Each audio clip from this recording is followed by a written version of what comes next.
Vamos lá. Então Pedro perguntou: Senhor, essa ilustração se aplica apenas a nós ou a todos?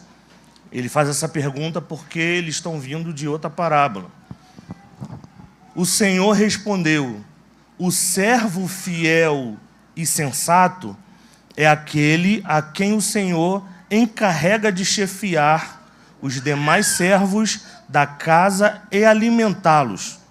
Se o Senhor voltar e constatar que seu servo fez um bom trabalho, eu lhes digo a verdade: ele colocará todos os seus bens sobre os cuidados desse servo. O que acontecerá, porém, se o servo pensar: meu senhor não voltará tão cedo, e começar a espancar os outros servos, a comer e a beber e se embriagar? O senhor desse servo voltará em dia em que não se espera e em hora que não se conhece. Cortará o servo ao meio. Meu Deus. Pesado, né? Aleluia. E lhe dará o mesmo destino dos incrédulos. Atenção para essa palavra aqui, o destino dos incrédulos.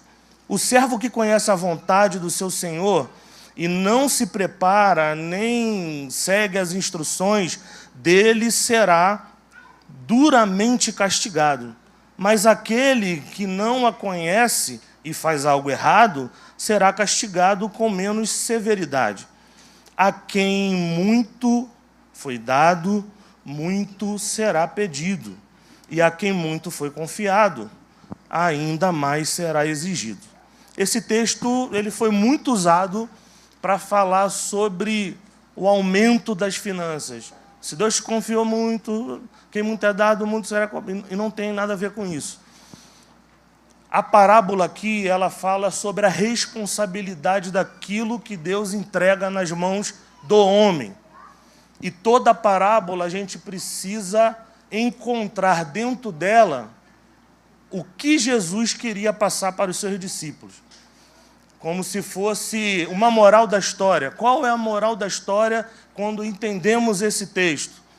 E aqui eu queria destacar algumas coisas dentro da ideia de fidelidade no conceito de mordomia cristã. Então, 3 posturas que devemos repudiar dentro desse texto. A primeira é o enganador. E aqui o verso 45 vai nos dizer: o que acontecerá, porém, se o servo pensar: meu senhor não voltará tão cedo, e começar a espancar outros servos, a comer, a beber e se embriagar?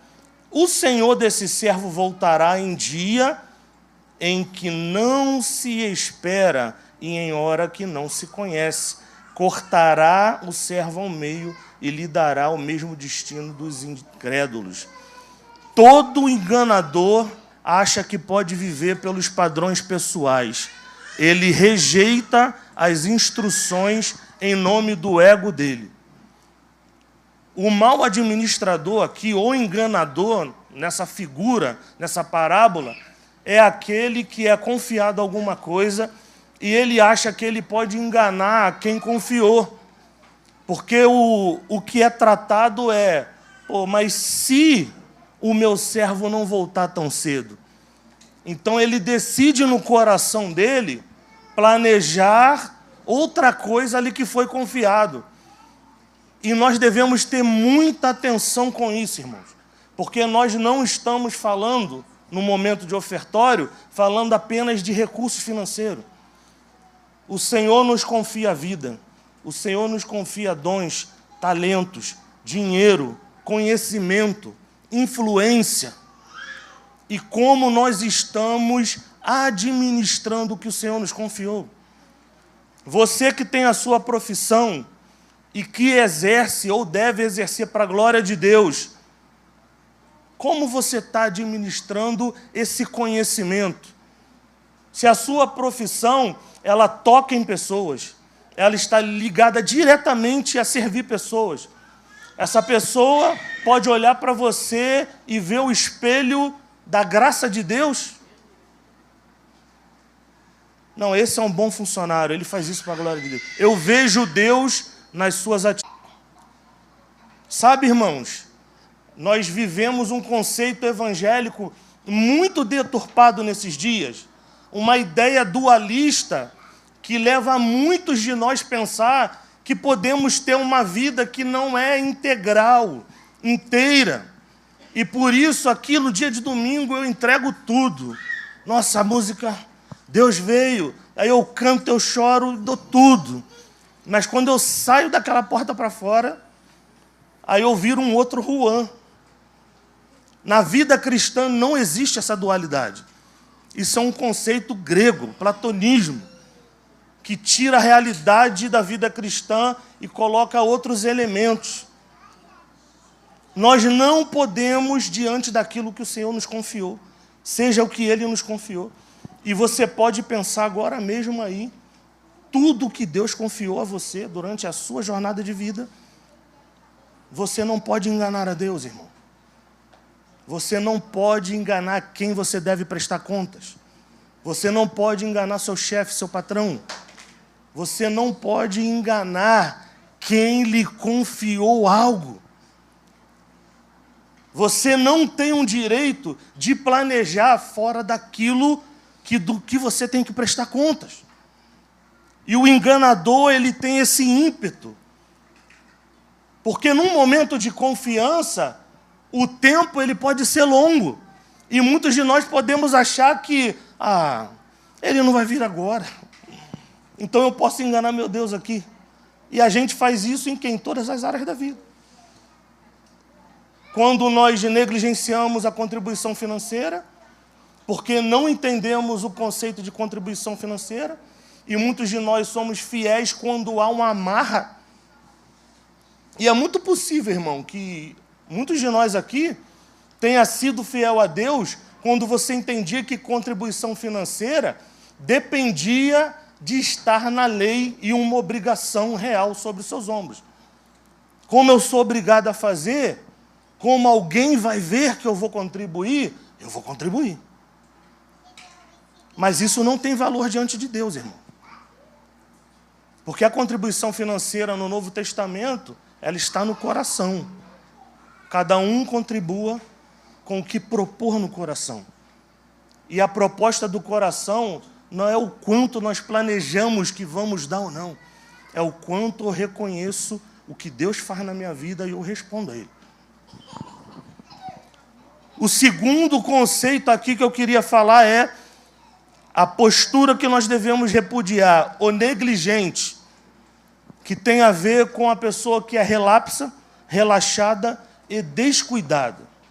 E aí o verso 47 vai nos dizer: o servo que conhece a vontade do seu Senhor e não se prepara, nem segue as instruções daquele que será duramente castigado. Olha isso, irmãos. É o servo que não se prepara. Ele recebe a instrução, ele recebe o que ele tem que fazer, mas ele decide no seu coração deliberadamente não se preparar, não fazer aquilo que foi confiado. E aqui entra essa postura ruim que devemos repudiar, o negligente, em muitas áreas da nossa vida. E aqui eu coloco o inverso. A maioria dos crentes hoje negligencia a área ministerial, porque estão confortáveis nos seus assentos, sendo servidos. Aqui eu como, aqui eu bebo, e eu estou feliz. Mas o que o Senhor te confiou? O que Ele fez? Não, eu não vou me preparar, porque alguém está fazendo a minha parte. Você é o negligente. Você é aquele que é o servo relapso, relaxado. Deus te confiou algo, e eu queria que você desse atenção a isso, sabe por quê? Porque Deus nos confia algo, apesar de nós, irmãos. Nós não merecemos a confiança de Deus, mas por meio da sua graça, Ele passa o olho nesse salão e nos confia dons, talentos, recursos. Tem pessoas aqui dentro com graças preciosas. E, de repente, entendendo como você deve administrar tudo que Deus te dá, você precisa hoje fazer uma escolha. Não ser o servo negligente. Porque um dia estaremos diante dele, irmão.